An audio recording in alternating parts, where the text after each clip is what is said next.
Ready, be ready, start.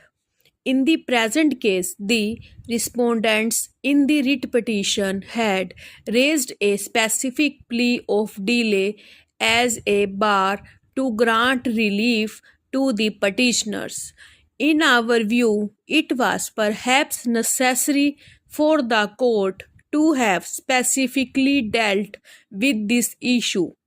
It is now well settled that a person who seeks the intervention of the High Court under Article 226 should give a satisfactory explanation of his failure to assert his claim at an earlier date.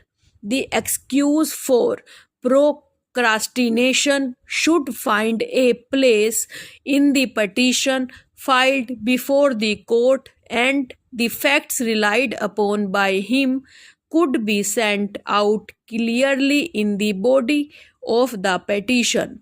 An excuse that he was agitating his claims before authorities by making repeated representations would not be satisfactory explanation for condoning the inordinate delay in approaching the court. If a litigant runs after a remedy not provided in the statute, it cannot be satisfactory explanation for condoning the delay in approaching the court. Full stop. New para. On this issue, we have heard the learned counsel for the parties in great detail. Since the immovable property rights of the parties are involved, in our considered view, there is no explanation, much less satisfactory explanation, offered by the respondents in approaching the writ court after an inordinate delay of nearly 15 years from the date of the notification issued under the Evacuee Property Act. For the delay from 1952 to 1955, the contesting respondents would only submit it that they were not aware of the notification issued under the Evacuee Property Act, since no notice was served upon them, though a notice was issued by the authority under the Evacuee Property Act.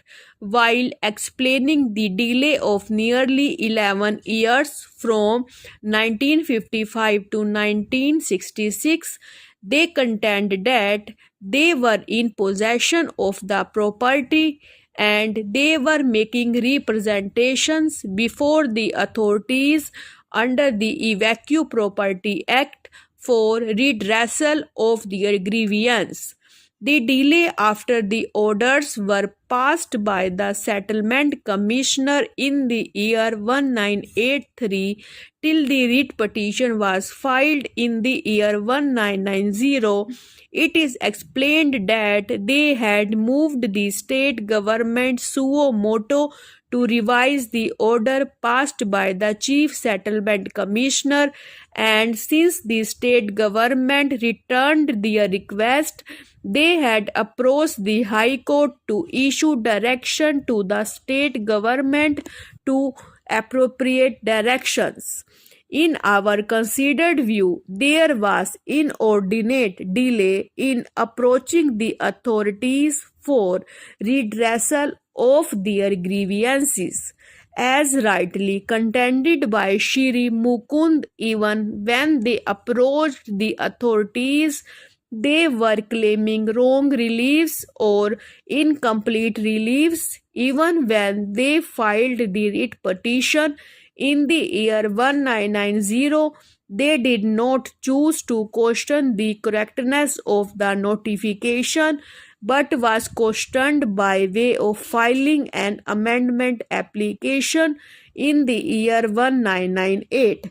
There is some merit in the submission made by the learned counsel for the contesting respondents that the petitioners had not even offered any satisfactory explanation in approaching the court nearly after 3 decades from the date of notification issued under the Evacuee Property Act. Full stop. Thank you.